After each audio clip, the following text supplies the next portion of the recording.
மணப்பாறை சிப்காட் அருகே பள்ளி மாணவ மாணவிகள் மற்றும் பொதுமக்கள் சாலை வசதி கேட்டு சாலை மறியல். போக்குவரத்து முடங்கியதால் மக்கள் கடும் அவதி. திருச்சி மாவட்டம் மணப்பாறையை அடுத்த பெரியப்பட்டி பிரிவு சாலை அருகே திருச்சி திண்டுக்கல் தேசிய நெடுஞ்சாலையில் சாலையின் மையப்பகுதியில் பாதை உள்ளது.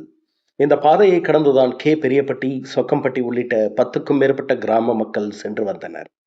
மேலும் சிப்காட் தொழிற்பேட்டைக்கு செல்லும் வாகனங்கள் மற்றும் பணியாளர்களும் இந்த வழியை பயன்படுத்தி வருகின்றனர். இந்த நிலையில் அந்த இடத்தில் அடிக்கடி விபத்து ஏற்பட்டுள்ளது. இதனால் பாதை அடைக்கப்பட்டது. இந்த பாதை அடைக்கப்பட்டதால் இப்பகுதி மக்கள் சுமார் 1 கிலோமீட்டர் வரை சென்று வர வேண்டியுள்ளது. இதனால் மேம்பாலம் அமைக்கும் வரை அந்த பாதையை திறந்துவிட வேண்டும், மேம்பாலம் அமைப்பதற்கு உடனடியாக நடவடிக்கை எடுக்க வேண்டும் என வலியுறுத்தி பள்ளி மாணவ மாணவிகள் மற்றும் நூற்றுக்கணக்கான மக்கள் சம்பந்தப்பட்ட இடத்தில் திடீர் சாலை மறியலில் ஈடுபட்டனர்.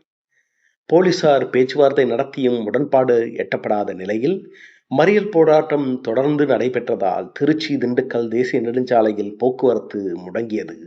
சுமார் 1,5 கிலோமீட்டருக்கு மேல் சாலையின் இருபுறங்களிலும் வாகனங்கள் அணிவகுத்து நின்றன. ஸ்ரீரங்கம் கோட்டாட்சியர் தமிழ்மணி, மணப்பாறை வட்டாட்சியர் சுந்தரபாண்டியன் மற்றும் போலீசார் தொடர்ந்து பேச்சுவார்த்தை நடத்திய நிலையில் பாதையை ஏற்படுத்தி கொடுத்தால் மட்டுமே மறியலை கைவிடுவோம் என்று கூறி தொடர்ந்து போராட்டம் நடத்தினர். இதனால் சாலையில் சுமார் 3 கிலோமீட்டருக்கு மேல் வாகனங்கள் அணிவகுத்து நின்றது.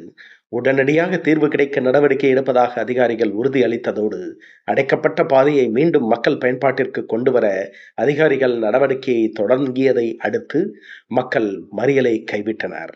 இந்த மறியல் போராட்டத்தால் பள்ளி, கல்லூரி மற்றும் பல்வேறு பணிகளுக்கு செல்வோர் குறிப்பிட்ட நேரத்தில் செல்ல முடியாமல் கடும் வேதனைக்கு ஆளாகினர். NTT நியூஸ் தமிழ் செய்திகளுக்காக சங்கர் சுப்பிரமணியன்.